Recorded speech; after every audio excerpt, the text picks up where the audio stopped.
Lorsqu'ils passèrent la porte, Léo dit. Je viens de me souvenir, Peter a été très content du message que je lui ai fait parvenir de ta part. Il a hâte de te rencontrer. Monsieur Harrison, c'est ça? Oui, c'est ça. Tant mieux, vu qu'il s'occupe de mon rôle pour l'instant, je souhaite entretenir de bonnes relations avec lui. Histoire de pouvoir faire une bonne transition, expliqua Lucia. Le connaissant, il acquiescera. Rien à voir mais j'ai une question. Tu n'as pas informé mes parents pour les prises d'otages? Oui, vu qu'il n'y a rien ni de grave, je ne veux pas les impliquer dedans et les angoisser. C'est un choix mais je préfère qu'ils se disent que tout se passe bien même si la Manus doit mentir. C'est déplaisant mais je comprends et c'est la meilleure solution pour eux. Le bal se tenait dans la salle de conférence, il y avait des chaises et sur l'estrade un micro. Lucia vit nombre de ses amis déjà présents dont Héloïse qui lui fit signe de la main. On va rejoindre Héloïse? Proposa Lucia. Elle vit que Léo était sur son téléphone. Oui, je vous rejoins juste après, je dois passer un appel important, ça ne sera pas trop long. Il prit la sortie qui donnait sur la cour. Lucia fut déçue mais avança vers Héloïse.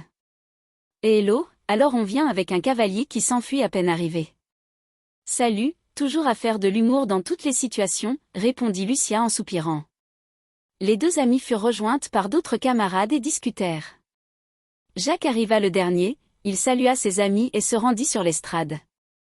En tant que principal délégué des terminales, il allait faire un discours comme tout le monde le présumait.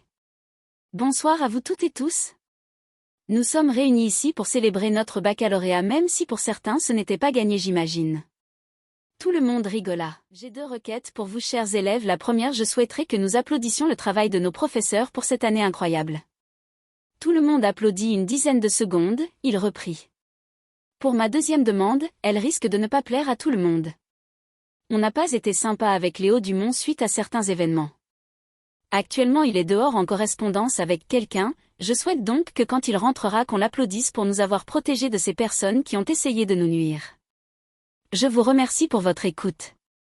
Son discours était terminé, les discussions mirent du temps à reprendre. Il descendit de l'estrade et retourna avec le groupe de Lucia. Bon, j'espère que j'ai été convaincant pour Léo, dit Jacques avec un certain stress. Quelques minutes plus tard, la porte donnant sur la cour commença à s'ouvrir. Tout le monde se tut.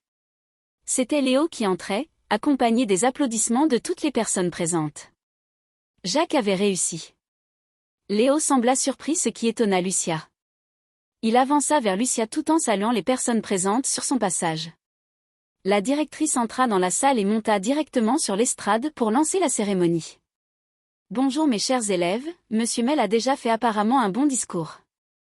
Je vais donc vous prier de vous asseoir, si ce n'est pas déjà fait, pour débuter la remise des diplômes. Tous les élèves montèrent les uns après les autres sur l'estrade lorsque leurs noms et prénoms furent énoncés pour récupérer leurs diplômes. Après quoi, les élèves rangèrent les chaises pour mettre les chaînes stéréo et lancer de la musique avec l'arrivée d'un buffet et des boissons. Les élèves discutaient, rigolaient et dansaient jusqu'à l'arrivée d'une musique pour un slow. Héloïse chuchota à Lucia. Va demander à Léo de danser avec toi avant que quelqu'un d'autre ne le fasse. Mais je t'ai déjà dit que... Héloïse ne l'écouta pas et alla dans la direction opposée pour chercher une cavalière. Lucia chercha malgré tout Léo, elle ne le voyait pas mais elle vit Guillaume. Va dehors, quelqu'un t'attend si tu vois de qui je parle, dit Guillaume en concluant avec un clin d'œil. Elle ne prêta pas attention à ce clin d'œil et alla rapidement dehors. En poussant la porte, elle s'enfonça dans la cour en passant le préau et vit Léo au beau milieu de cette dernière. Tu fais quoi encore dehors? Tu n'es même pas au téléphone. Tu ne veux pas passer du temps avec nous? Léo se retourna en agitant sa main droite vers le ciel, Lucia leva les yeux et vit quelque chose de magnifique. Des paillettes bleues et rouges en représentant différentes choses telles qu'une danse, des vagues, un soleil ou encore un dragon crachant du feu. Ils furent rejoints par d'autres élèves tout aussi ébahis par la beauté du spectacle. Léo tendit sa main droite à Lucia qui s'avança vers lui pour danser.